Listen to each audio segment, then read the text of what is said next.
रैलियों में सीएम योगी आदित्यनाथ के निशाने पर रहे अखिलेश यादव और उनका परिवार, ये अक्सर ही होता है और अखिलेश यादव की रैलियों में योगी आदित्यनाथ टारगेट पर होते हैं। लेकिन जैसे ही खबर आई कि अखिलेश यादव की पत्नी डिंपल यादव और उनकी बेटी कोविड पॉजिटिव पाए गए हैं, वैसे ही कुछ ही घंटे के बाद योगी आदित्यनाथ ने अखिलेश यादव को फोन मिलाया। दोनों के बीच क्या बातचीत हुई और पब्लिक के बीच कैसे मैसेज गया, डिटेल देखिए। जब नौकरी निकलती थी तो महाभारत के सभी रिश्ते निकल पड़ते थे वसूली के लिए।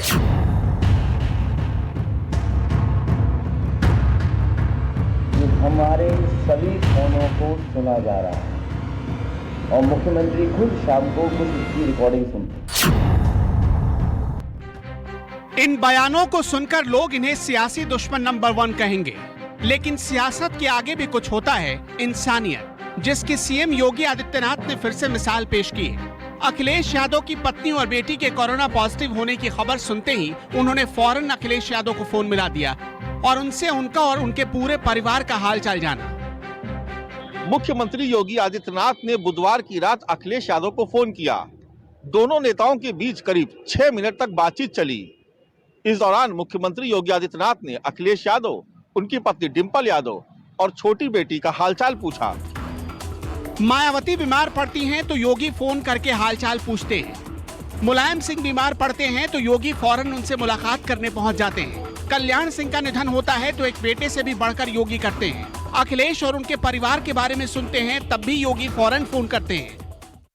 तुम चाहो तो राहों में कांटे बिछा दो, मैं तुमसे मोहब्बत निभाता रहूंगा। ये रिश्ता सिर्फ सियासी तो है नहीं, इंसानियत का फर्ज निभाता रहूंगा। समाजवादी पार्टी के नेता योगी आदित्यनाथ को पानी पी पी कर कोसते रहे, लेकिन योगी ने फिर बता दिया कि उनका कद इन आलोचनाओं और नफरतों की परवाह किए बगैर उससे कहीं ऊपर हो चुका है। सिर्फ 5 दिन पहले अखिलेश यादव सरकार पर फोन टैपिंग का आरोप लगा रहे थे। अखिलेश यादव अक्सर अपनी रैलियों और जनसभाओं में कहते हैं कि बाबा मुख्यमंत्री को लैपटॉप चलाना नहीं आता। मुख्यमंत्री योगी आदित्यनाथ भी अपनी रैलियों में अक्सर अखिलेश यादव के परिवार पर आरोप लगाते रहते हैं, लेकिन दोनों ही के अटैक करने में खास बात होती है, कोई किसी का नाम नहीं लेता।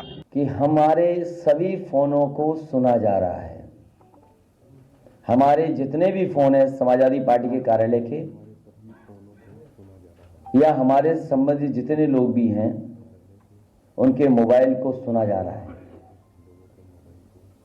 सबको लिसनिंग पे लगाया हुआ है और मुख्यमंत्री खुद शाम को कुछ की रिकॉर्डिंग सुनते हैं। जब नौकरी निकलती थी तो महाभारत के सभी रिश्ते निकल पड़ते थे वसूली के लिए।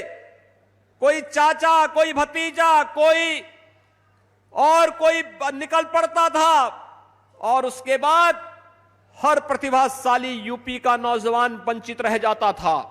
इन बयानों के बाद योगी की एक फोन कॉल ने बता दिया कि वो सिर्फ सियासी रिश्ते नहीं निभाते, सियासत से अलग इंसानियत के नाते जो रिश्ता होना चाहिए उसे भी अच्छे से निभाना जानते हैं। अखिलेश और योगी के इस रिश्ते से उन लोगों को सीखने की जरूरत थी जो मुलायम और भागवत की तस्वीर पर हजारों अफवाहों की दुकान के प्रोपराइटर बन गए। अभी हाल ही में एक तस्वीर तेजी से वायरल हुई। एक ही सोफे पर एक तरफ मुलायम सिंह यादव बैठे थे और दूसरी तरफ मोहन भागवत। केंद्रीय मंत्री अर्जुन राम मेघवाल के ट्वीट के बाद ये फोटो दुनिया के सामने आ गई। बीजेपी के समर्थकों ने अपने हिसाब से लाइन लिखी और समाजवादी पार्टी के समर्थकों ने अपने हिसाब से, जबकि सच यही था कि दोनों उपराष्ट्रपति वेंकैया नायडू की पोती की शादी में इनवाइट थे और यहाँ दोनों की मुलाकात हुई, एक नेता बनकर नहीं, एक अच्छे दोस्त बनकर। इस तस्वीर पर सबसे पहले कांग्रेस ने राजनीति शुरू की, फिर सपा ने और आखिर में बीजेपी भी कूद पड़ी। इसी फंक्शन की एक और तस्वीर वायरल हुई। एनसीपी चीफ शरद पवार की बेटी सुप्रिया सुले मुलायम सिंह यादव को प्रणाम कर रही थी और मुलायम आशीर्वाद दे रहे थे, जबकि दूसरी तरफ शरद पवार खुद इसकी फोटो ले रहे थे। यहाँ भी ये मुलाकात सियासी मुलाकात नहीं थी, बल्कि सबके भीतर एक सम्मान का भाव था और सियासत से इतर ये मुलाकात थी। लेकिन इसे ना तो मुलायम सिंह यादव ने राजनीतिक रूप देने की कोशिश की और ना ही शरद पवार ने। यानी सियासत अपनी जगह है और सियासत से बाहर की दुनिया अपनी जगह। ये तस्वीरें उन लोगों के लिए बड़ी सीख हैं जो अक्सर राजनीति करते करते दुश्मनी कर बैठते हैं। नमस्कार, मैं हूं मानक गुप्ता।